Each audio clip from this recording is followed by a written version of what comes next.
Okay, shall we start? Binh and Niklas, ready? Good. Ready. Ready to roll. All right. Okay, very good. So welcome all. Welcome to our first bi-monthly Scaling Nordics to Asia webinar, where we have people from Nordic Innovation House Singapore, Hong Kong, and Tokyo sharing all the latest details from Asia. And my name is Sami, Jaaskelainen, and I will be your MC today. So it is my really warm, great pleasure to warmly welcome you all from the Nordics and also all over the world to this first session.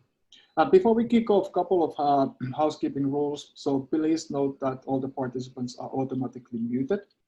We do have a Q&A session at the end of this webinar, so you can ask questions using the Q&A function. Please remember then also to indicate to whom your question is for. And this session will be recorded and shared with all the presentation to all the participants later on. And if you know any of your colleagues who wanted to join this session but were not able to do that, no worries. As like mentioned, this is a bi-monthly webinar. Probably next time we will discuss a little bit different topics, and like I said, this will be recorded, so we will share this with them later on. But before we go to the intros, first it's good to kind of like perhaps remind it like why we are here today. So I would say that first and foremost, in these days when travel is not really suitable or possible, we wanted to stay connected with our Nordic community and really kind of like stay in touch with you and give also then the latest updates from the Asia. What are the latest programs, what we are running in different locations, what are the other activities, and of course then provide a face for each locations for those ones who we haven't met yet. But without any further ado, let's have a quick look at the agenda. So we are going to do quick introductions from each location. Then we're going to talk about Nordic Innovation House Singapore. After that will be Hong Kong. And then the last will be our latest addition, Niklas, talking about Nordic Innovation House Tokyo. And like mentioned, we will have a time for the Q&A session at the end. But let's jump into the introduction. So my name is Sami Jaaskelainen. I'm heading the Nordic Innovation House here in Singapore. I'm originally from Finland, but been living in Singapore 10+ years now. And before joining the Nordic Innovation House here, I was working on the corporate innovation consultancy side for a while, and I was also heading the partnerships at SLUS Singapore here the first 2 years. So been in this space quite many years already, a little bit different angle, but always been a big personal driver to me to be able to support great Nordic tech companies scaling abroad. Binh, you want to go next? Yes. Hi, this is Binh Johansson from Hong Kong.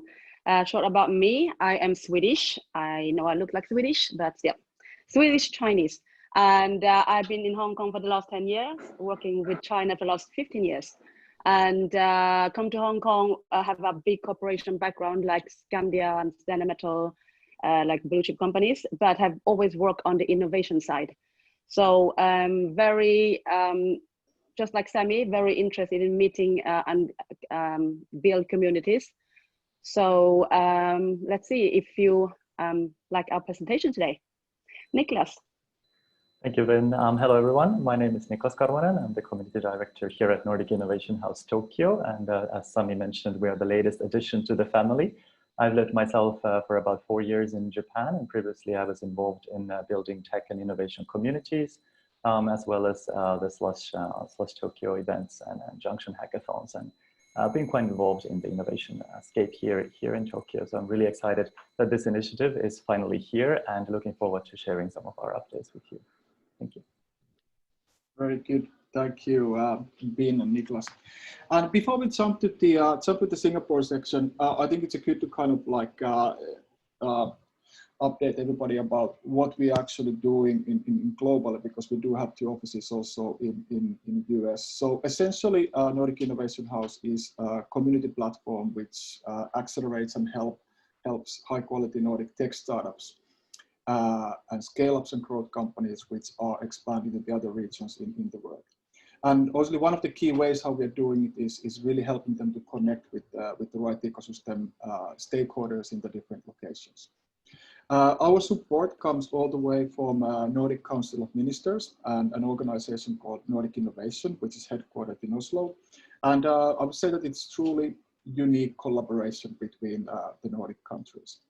And our journey started from Silicon Valley in 2014, so that was the first office, followed by New York 2017, then Singapore and Hong Kong were opened in 2018, and then Tokyo, like Niklas mentioned, a couple of months ago. So now we have 5 locations globally to support Nordic tech startups.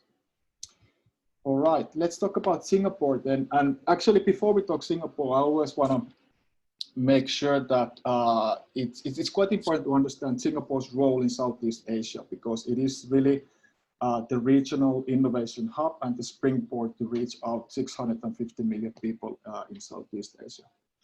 And if there would be like one research or study, what I would recommend you to read regarding the Southeast Asia internet economy, that would be the annual research done by Google and Temasek and Binh, which is the 2019 version, basically estimated that the Southeast Asia economy has reached 100 billion USD by the end of 2019, and they're forecasting that this to grow by 2025, $300 billion, which is quite a remarkable journey. But it's also important to understand that Southeast Asia is not one size fits all.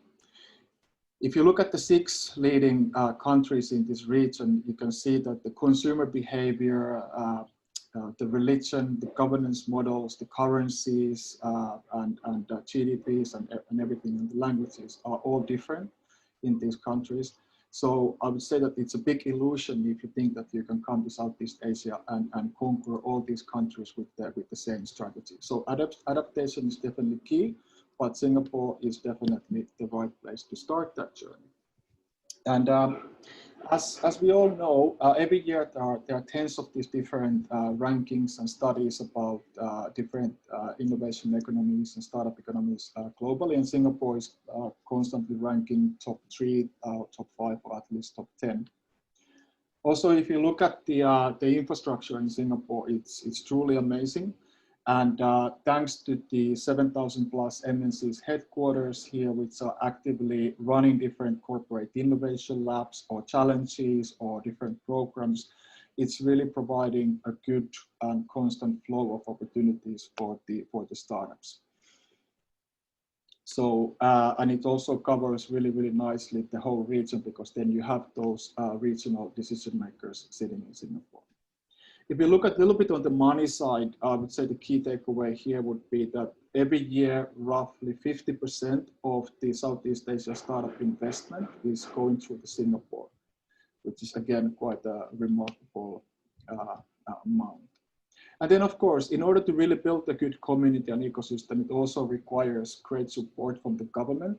And that definitely is happening here in Singapore. So government is supporting innovation and entrepreneurship through multiple agencies which are focusing on different areas of innovation. If you look at our members, I would say that in Singapore, we can basically put them into 3 different categories. And of course, everything starts always when you come here to explore. And that's the phase where we usually start engaging with the companies when they're doing this market validation and start gaining the knowledge of the markets. And if that phase goes well, obviously then the natural next step is that then you want to establish your permanent presence here in Singapore.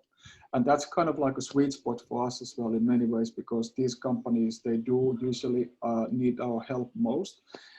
In terms of incorporation and legal and work permits and where to start hire, where to live and work, and so on.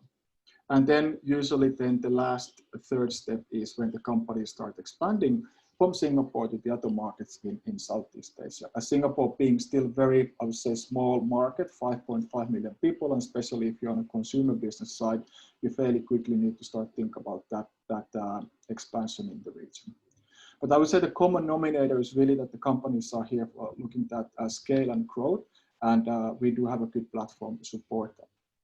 So we focus, as in all the locations, are tech companies. We of course want to make sure that the company is also ready to come here, that they understand that the resources and time and money required to do this expansion. And also being ready to grow is important. But if I'm looking at our current members, actually all of them have already built something successfully in the Nordics. So they do have a good product or service or platform, and they are here in Singapore to really scale that. The different benefits what we are providing our members, of course, the network is probably the most important one. So really helping them to navigate the landscape here and meet the right people. We do have a good network of trusted service providers. We have a good network of mentors covering different verticals and technologies, even functions, a good network of investors. And we can also support companies or the Nordic entrepreneurs if they want to apply the enterprise work permit here in Singapore. Obviously, community and visibility are playing an important role as well.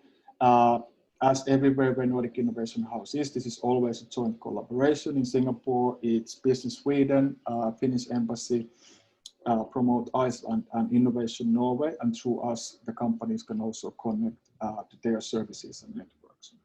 We can operate as a resource center for the companies, organize online, offline events with them, helping them to really start creating that buzz in Singapore, and of course then different priorities in showcasing and in social media publicity support. We operate here in Singapore in a co-working space, which is run by Found8, and we have been basically partnering here with Antler since day one, and we are in a space which is, Antler is the main tenant, and then our members can also sit there with us, and it's really, I would say, unique opportunity because we can provide that home away from home, but also then Antler is able to bring that window to the Southeast Asian booming startup ecosystem and the networks. Our membership fees is at 2,100 Singapore dollars. This is pretty much par globally, our basic membership, as you will hear later on from Binh and Niklas. And then we also have that community membership for the different organization who wants to helping, for example, to help their portfolio companies to have a quick access to Singapore ecosystem. Then I would say that Singapore probably has something to everyone, and then also the question is like, okay, where you should focus. And of course, we want to focus on those verticals which are strong across all the Nordic countries, but also then relevant in Singapore. And this year, we are running our programs in these focus areas, and which are then health, smart cities, and sustainability. And for example, our Nordic Health Virtual Market Entry Program will take place in September. It's a 2-week program, not full days, because we are sharing limited office hours between the Nordics and Singapore. So it's roughly 4 or 5 hours a day. And really, how we've been built this program is that we've been engaging with the local public healthcare institutions to identify and understand what kind of solutions they're looking for, what are the problem statements, and that's been basically the base of the program.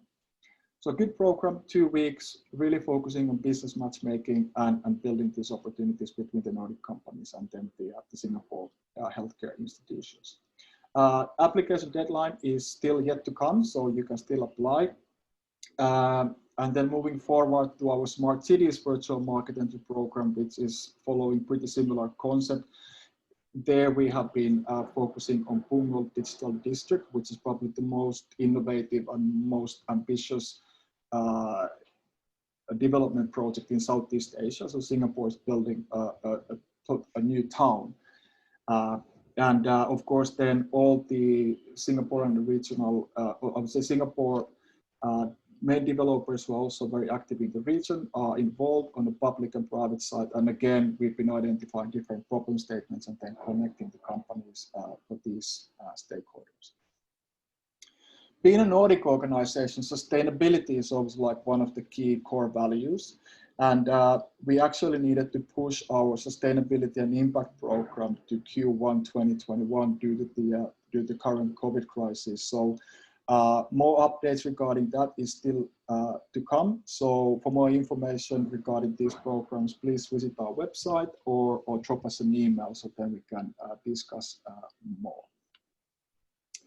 I want to pick and highlight here a couple of activities in Singapore. There are so many, but here I would say the Q3 and Q4, the most important ones, and where we are also actively participating. So in October, we are doing a Nordic Green event in conjunction with the Singapore International Energy Week.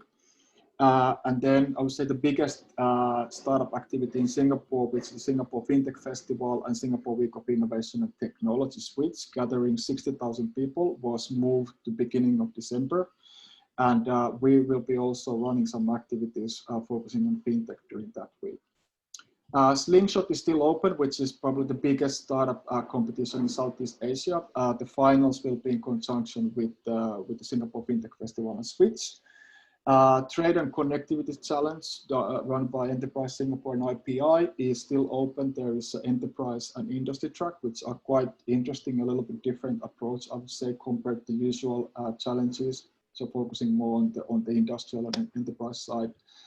And then National Innovation Challenges and IMDA Open Innovation Platforms it's a new aggregator website actually in Singapore, which is collecting all the national level challenges in one place. Currently there's 18 challenges in open.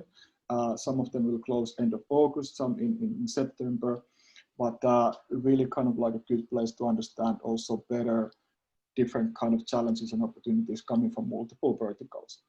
And then IPI is also constantly running this technology matchmaking platform, and they're also running the tech innovation event in conjunction with the Switch for those ones who have been probably in Singapore before. Currently we have 40+ members in Singapore. I would say covering all of those 3 different phases. Majority still on that exploration phase, and especially also this year when travel has been on hold, that exploration also been a little bit slower process this year. Some of our members in the news, once they have landed at open offices in Singapore. Some of our main partners who we are working with currently in Singapore, I would say first, if I need to highlight few besides Enterprise Singapore, is the UNDP and ADP Ventures, which are constantly looking for solutions which are applicable in Southeast Asia in the region, in developing markets. So again, the partnerships with them is bringing us kind of like additional regional factor and connecting again Singapore with the region better. And of course, then building that working Nordic community here, it really requires the commitment and resources from all the stakeholders. And besides the Innovation Norway, Business Sweden, Embassy of Finland, and Promote Iceland, which are in our board, all the embassies and ambassadors have been really actively supporting Nordic Innovation House here in Singapore, which has really helped us to build a solid foundation here. That's Singapore. Our contact details can be found here. You can also find us from these social media channels, and there's a link to our newsletter, which comes out on a monthly basis, and there's a link to our website. And like I said earlier, all these materials will be shared with all the participants after the webinar. So with that note, I want to hand over then to Binh, who will be covering then the latest news from Hong Kong. Hello, everybody. This is Binh Johansson, and here is the Nordic Innovation House Hong Kong. And Hong Kong, I covered something called the Greater Bay Area, which is South China. So basically, usually I have another slide to show how China looks like, but I think most of you who are listening in now either have been here or already do some business, or are very curious and know that China is quite a big continent, not really a country. So the Greater Bay Area, look at the vertical here, based on GDP growth rate, population and size, will be they are right now the biggest Bay Area in the world. But according to this projection, it will be the biggest one in 2030. soon. So the Greater Bay Area, it's in the south part, and if we go,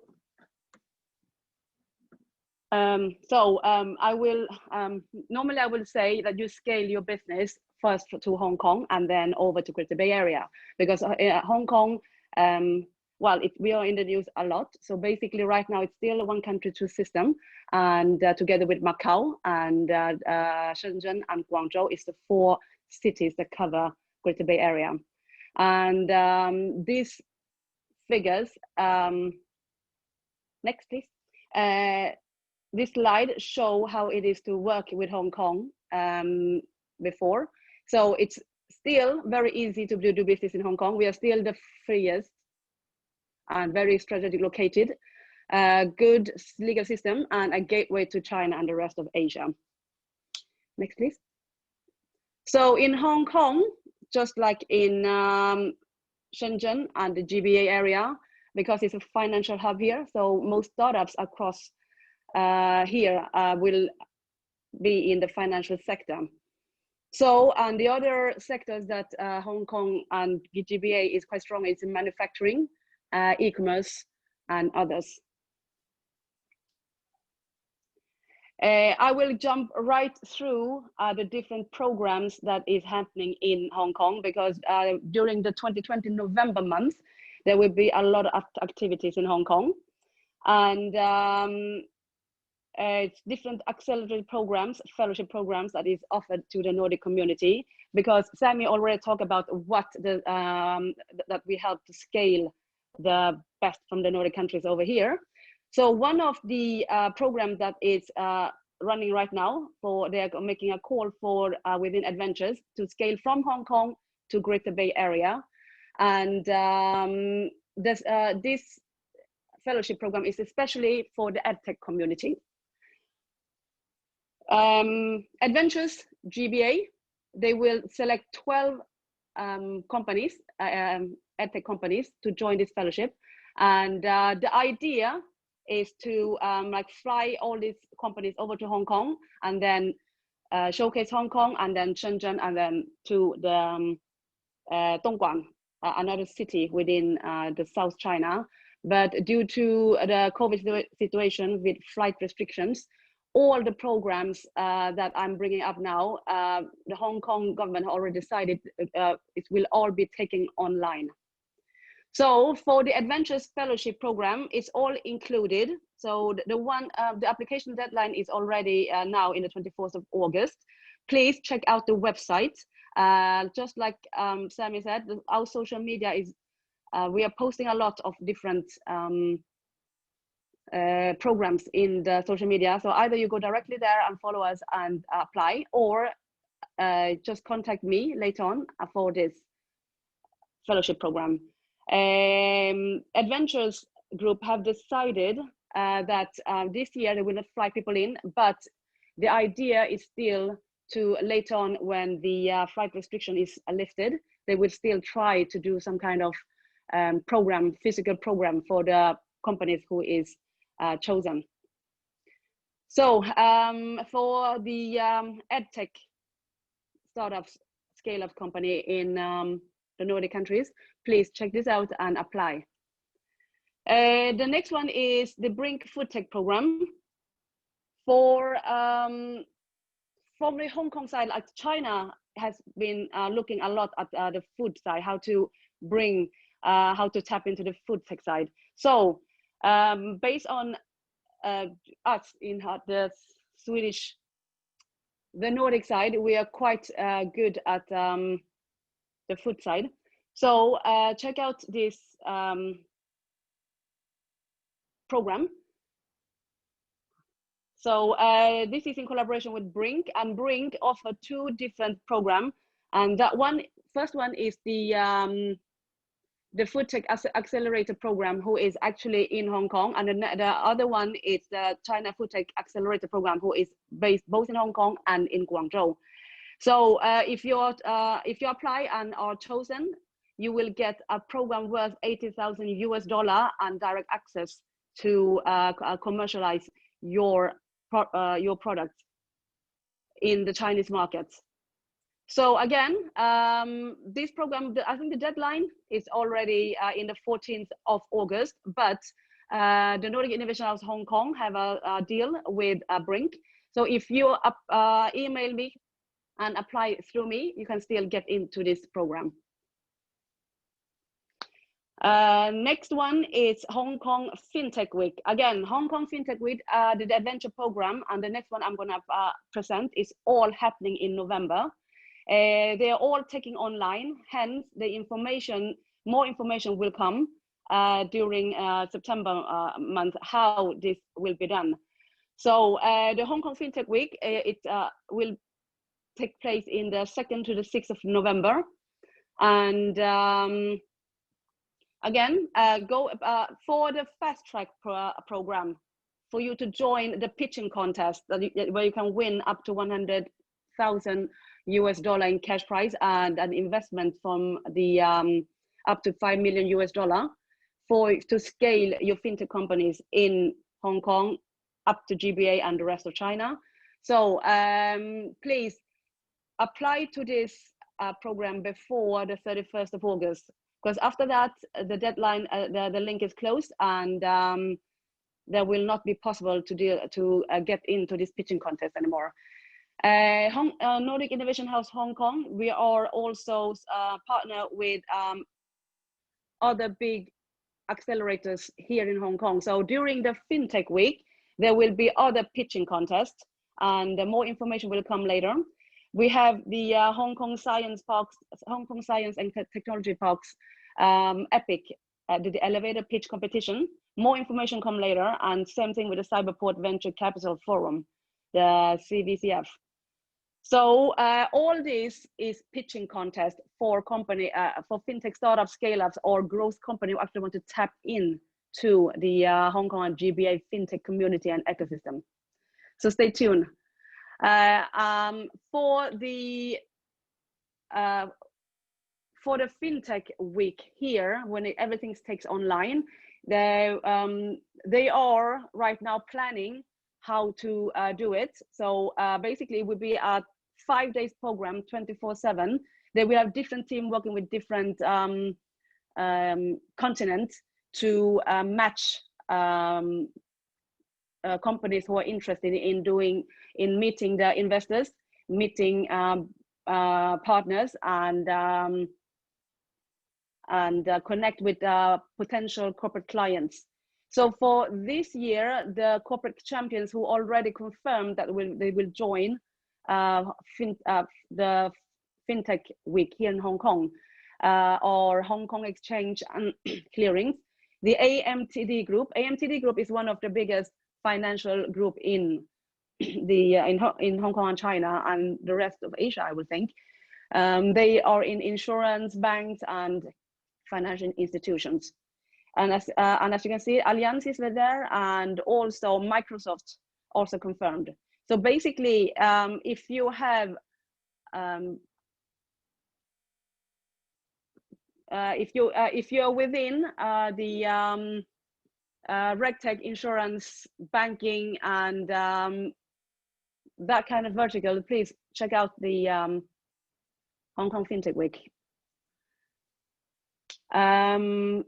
The China High-Tech Fair, who is taking place in Shenzhen, is the largest and most influential scientific and technological fair in China. But this year, due to, I just received news that due to this year, the international part will be taken online, while the China High-Tech Fair for the local in China will still take place with physical meeting. So how they're gonna do it, it's not really clear yet, but for the companies who are on the way or thinking of scaling their business to the GBA area, contact me, because next week I will have more information about how this online program will work from the China High-Tech Fair community. So this is the, and the last one is in Hong Kong for the Gerentech. Gerentech is about the elder care and disability community. So same thing here. The organization haven't decided to see if this is going to be taken online or not yet, but the Nordic Innovation House, together with Business Sweden, Hong Kong, we decided to drive this whole program as if it was online. So if you join this program with us, which is between the 19th to the 22nd of November, please contact me for or Carrie Chan in Business Sweden for more information about how to apply and how we're going to work out to represent you best way in Hong Kong. The Gerentech is very special in that sense that there is actually 1 billion fund from the Hong Kong government pushed out to the different organizations, elder care organizations and disability care in Hong Kong. So basically they are looking for solutions special for Hong Kong because the houses are smaller and the people have less place to exercise. So all the technology that it's good for the elder care will have a good business here in Hong Kong through this affair. So jumping to next year, I have upcoming programs for 2021. Hong Kong Nordic Innovation House have finalized the as a global partner with the Alibaba Entrepreneurship Fund, which will kick off the whole fund by looking for startups and scalers in the Jumpstarter global pitch competition. Again, Alibaba Fund, they are separated Alibaba Hong Kong Entrepreneurship Fund with the Alibaba Fund in China. So the Hong Kong Fund have 1 billion. And the reason I bring this Jumpstarter program up already now, next please, it's because there's a timeline to follow. So basically in the 2020 already now, there is 3 application time. You have one in August, September, and one in October. So for companies who are interested in getting into this pitching contest and get the full to tap into, because except for you can win prizes and get investors, they also help you to really land in Hong Kong and commercialize your product in the GBA area and the rest of China. So the verticals Alibaba Jumpstarter is looking for is within retail, fintech, smart city, and deep tech. And the program will reach out not only to China, but also to the rest of Asia if your product is right.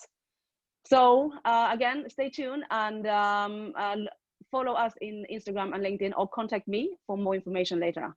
The last program I'm gonna bring up for the Hong Kong Nordic Innovation House is the Hong Kong Science Park's global strategy to land companies in Hong Kong. So if you are interested in really tapping into the full community and commercialize your product and sell it to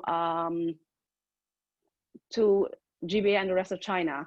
So Hong Kong Science Park have created a 180 days how to land in Hong Kong. So basically, because of the situation we are in, part of it is starting online, and then you have the second part is when you find each other and you apply for the program and you are approved, you have a show and tell to see what needs you have and what Hong Kong what they are looking for. And everything would ended up on the scene in the next year, where they actually fly the companies who is in this program over here to have a physical meeting. Again, when we can fly, that will be interest. It depends on the restrictions we have here. So lastly, the membership fees of the of the Nordic Innovation House Hong Kong is the same as the rest of us. In the Asian houses. I have a 12,000 basic membership fee, and for organizations and corporations who is interested, contact me for what exactly the package is, or you can go into the website. Here's a few of our Hong Kong partners. So we are totally backed up by the Hong Kong government and the Science Park and other ecosystem here in Hong Kong. So, we are also, our board, my board member here, it's also just like Singapore House, comprises of the Business Sweden, Consulate of General of Finland, Innovation Norway, Business Finland, Embassy of Iceland, and Consulate General of Sweden. And because Hong Kong is a special zone, so most of the stakeholders are a little bit spread out in China. Some of them are in Beijing, the others in Shanghai. And so this is from the Hong Kong House. Thank you very much. Okay. Very good. Thank you, Binh, so much. Niklas. Thank you so much. Let me just share my screen.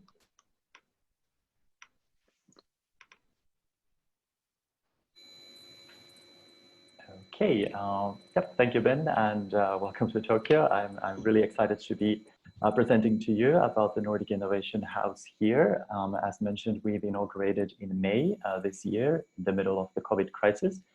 And for my updates today, I will be sharing a little bit about the economic landscape here in Tokyo, also from an innovation perspective, so that you can understand why Tokyo was chosen as the 5th location.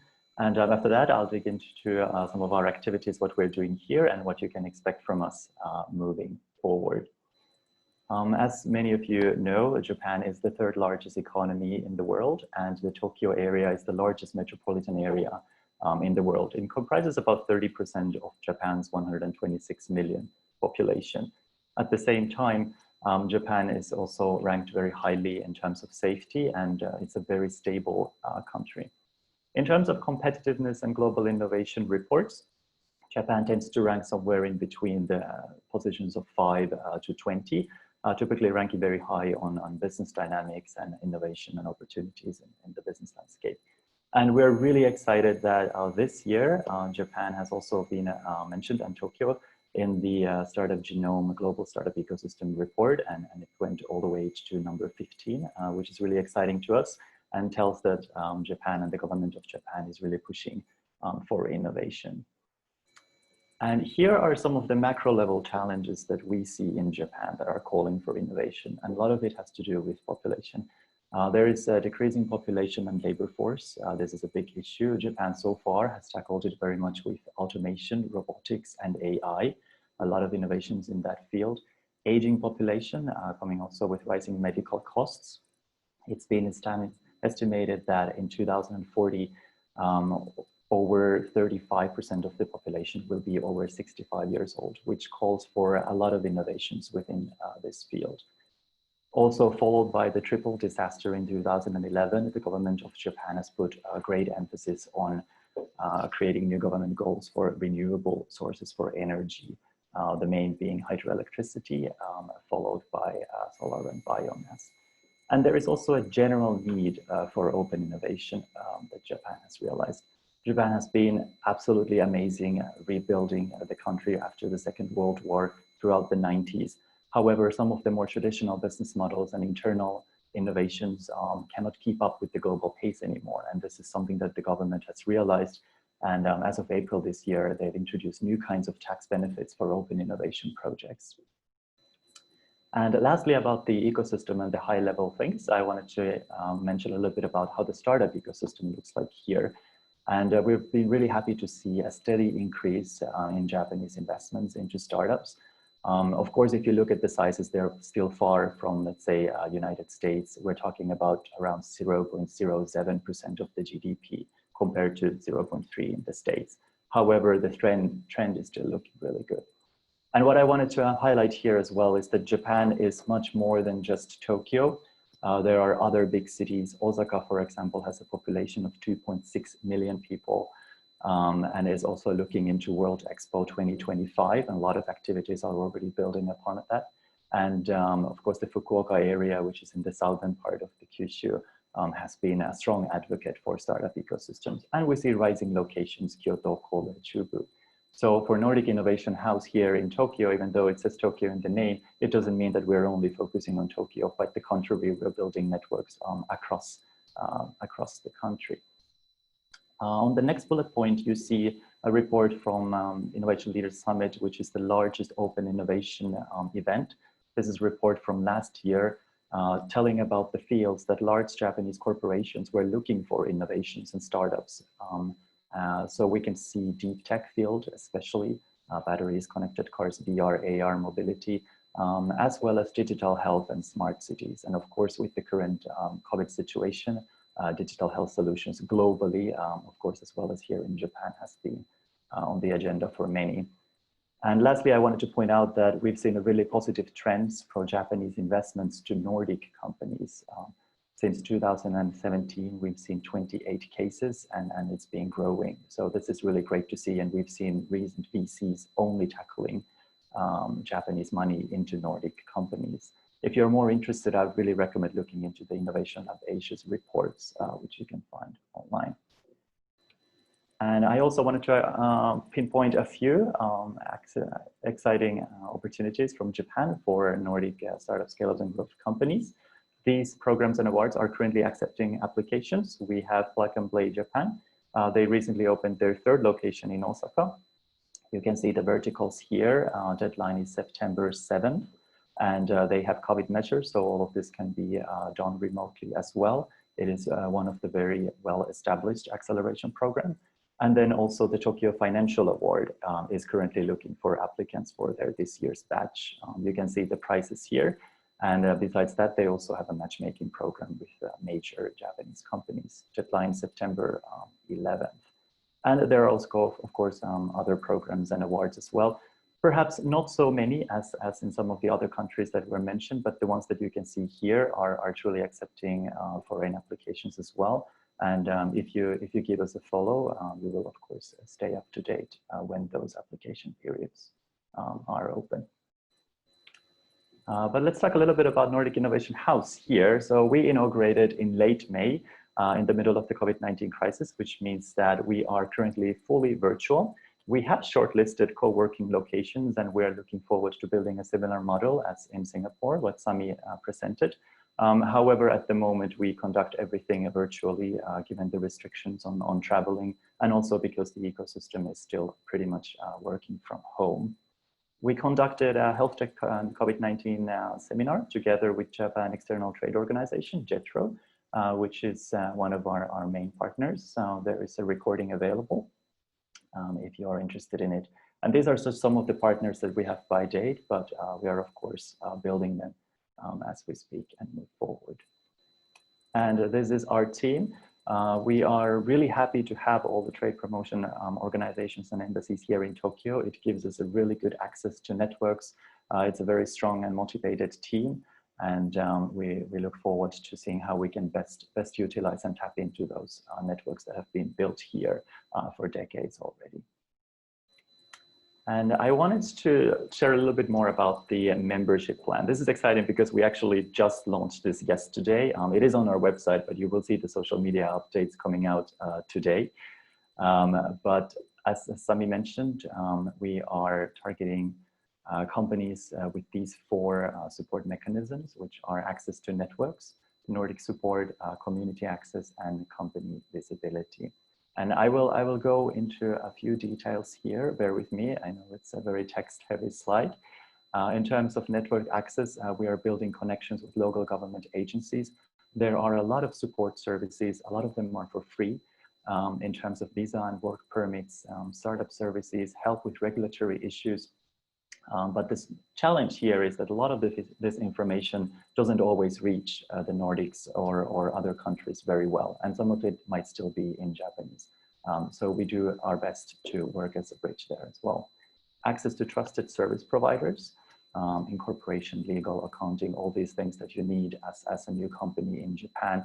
We have a list of service providers who used to work with foreign companies and understand the speed that is needed, but also know how to behave in the Japanese market.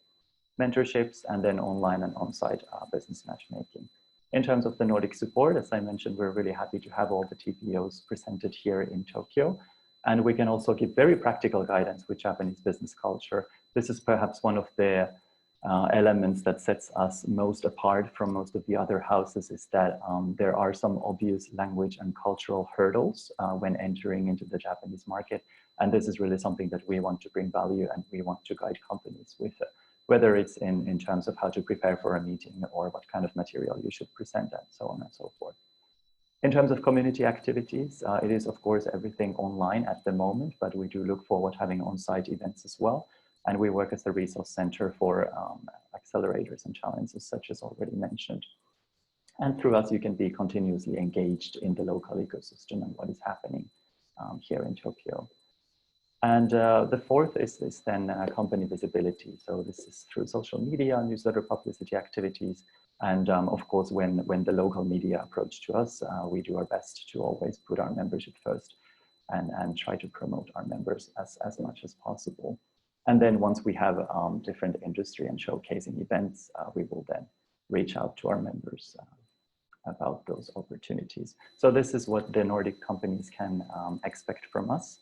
And we're really happy to accept members at this point. So please feel free to reach out to us through email or through the website. There is an application form.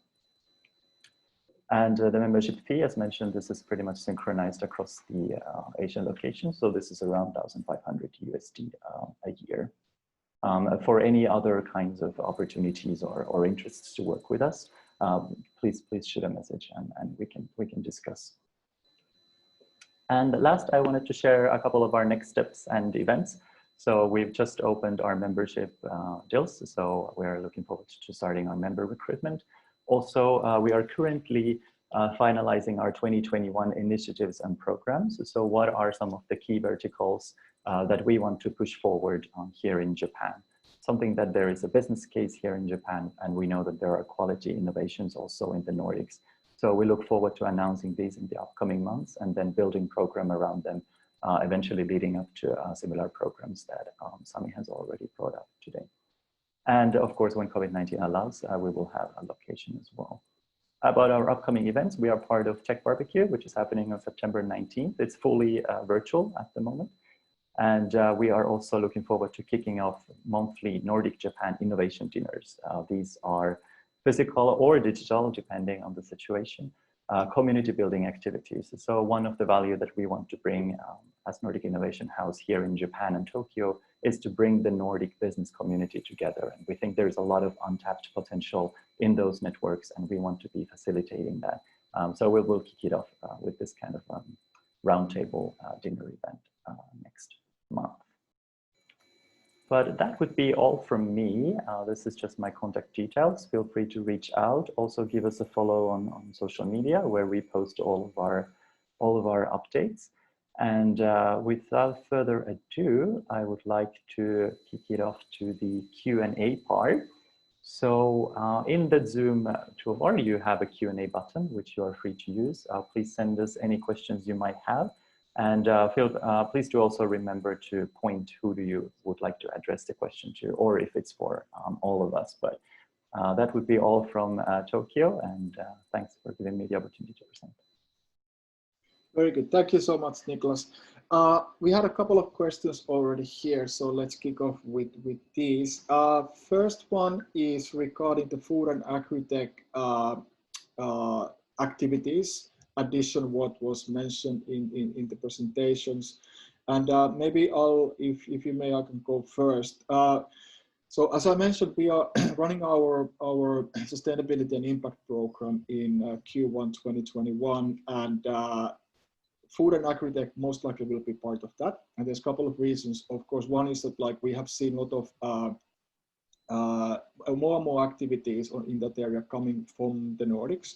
Secondly, Singapore has been putting a lot of effort, resources, money to really boost food and agri-tech development in Singapore. Also, our partner UNDP is focusing this area. Again, they are more covering kind of like the Southeast Asia spectrum, but again, it's a nice add-on. So we're gonna tip our toes to the water this autumn to run some food and agri-tech activities in Singapore. So stay tuned. We will be communicating about this. and then hopefully we can build something more grand, what will then come out or will be part of our program in Q1 2021. Binh, anything you want to highlight on top of, or Niklas, in food and agri-tech? This was open question for all. So. Oh, no, so as I said, from my the Bring Food Tech program, Bring take on a lot of companies, and there is Bring in Hong Kong and Bring in Guangzhou, which is the capital of the South China, and they are looking for alternative proteins, cellular agriculture, agri-tech, food packaging, food supply chain, novel ingredients, and so on. So if you apply for the program, it will be a month program, and right now it's all virtual, and somewhere you will be landing in Hong Kong or China for commercialization. Okay, good. Thanks, Binh. Maybe I'll take a quick look at the next question, which was for Singapore. So regarding our programs, so those virtual market entry programs, it's still possible to apply. Like I said, we closed the applications for the smart cities, but I think we have some slots available, so please act quickly, apply. On our website, there's more details about each program, the structure, the timings, how to apply. There's a lot of background information about Singapore, health tech, med and health tech, and then the smart city scene also to digest and go through. So check our website and apply, or then just email to me. Next one, Jenny is asking, coming from healthcare side, asking probably a trickiest question in the world at this point. Do you see traveling within the reach in April? Well, I would say that from Singapore point of view, what government has indicated with that will happen on a phase 3 is that only then basically business events, large gatherings are possible. That requires vaccination. Currently, we are in a phase 2 in Singapore, so in the community situation has been getting better and better, and it's, I would say, under control. And they are building some business travel corridors now between different countries from Singapore back and forth. But so I guess it depends from which country you're coming from, and yeah, a very big question, open question. Yeah. How about Tokyo? Right. So in terms of the travel restrictions, it's very difficult to say at this point. Currently, there is still a re-entry ban, for example, for foreign nationals who are living in Japan, even with a permanent residency. So I would foresee that to be an issue that's going to be addressed. They are talking about business travel relaxations between certain countries. The Nordics are not included in it. But it's really hard to say. The cases are going up again. So it's kind of like a U shape here in Tokyo. So yeah, we will just have to keep following the news. Yeah, and we will of course be sharing the news whenever it's available. When it comes to the Hong Kong and GBA side right now, China is it's to get a visa to enter China that is a little bit problematic because it's not fully open yet. And I think the next wave of when they're going to open up will be in October, November, then when they evaluate the situation again. So April should be possible, I would say, but again, you never know. We also have an uptick of COVID cases in Hong Kong. Okay, thanks. Hopefully, Jenny, that answers your question. Unfortunately, I didn't give you a very solid take, but hope you understand. Okay, let's move forward to the next one. Thomas is asking about Gerontech Fair in Hong Kong, similar fairs activities in Tokyo, Singapore. Niklas, you want to go first? Sorry, can you give me a brief recap on the Gerontech again, Binh? Gerontech is elder care and disability care. So Hong Kong have a program where they're gonna try to buy as much equipment and products that is helping the elder community to live a better life in because we actually beat Japan into being the oldest people in the world right now. So right. The fair is it's physical because the elder people, basically the Hong Kong government will take the elder people to the fair where they can touch and feel and play or whatever products there are to offer. And when they like the product, their organization will basically buy the product from the one who have it in the fair. So it's quite it's a very hands-on fair. Great. Thank you. Yes, I can get back to this question actually in the material that we sent. There is a fair usually towards the end of the year in Japan around this field, and some of the embassies have actually been quite actively participating in this field. So I can send more information in the package that we sent. As for the Nordic Innovation House Tokyo activities per se, we haven't discussed it, but there is a rather large fair usually towards the end of the year. We can send more info about that. Okay, in Singapore, if I remember correctly, there will be something which is focusing on elderly care. Pretty much all of the activities where we are involved, I would say they are covering broader topics, right? So it's either how build efficiencies in award experience, ambulatory experience. So, and also that can basically cover the elderly care because these are quite broad, I would say, problem statements where we are working with our programs, for example. Specifically, let me come back to you and basically check that if it is still happening in Singapore virtually or what's the latest, because pretty much everything obviously has been either cancelled or pushed to online this year in Singapore. Good, then we have one contact detail question coming here. Who should I contact about Singapore, Hong Kong, Tokyo whenever I'm interested what's happening by and with Nordic Innovation? Also, like 3 of us is a very good start. If you want to reach out the broader team on our website, if you scroll all the way to the bottom, all the TPO, so the country representatives are there with their emails also. So then you can see that who is involved or who's sitting in the Singapore, Tokyo, Hong Kong board, and how to reach them out as well. Hopefully that answered your question. All right. We still, let's see, do we have any more questions? We have 1 or 2 minutes left.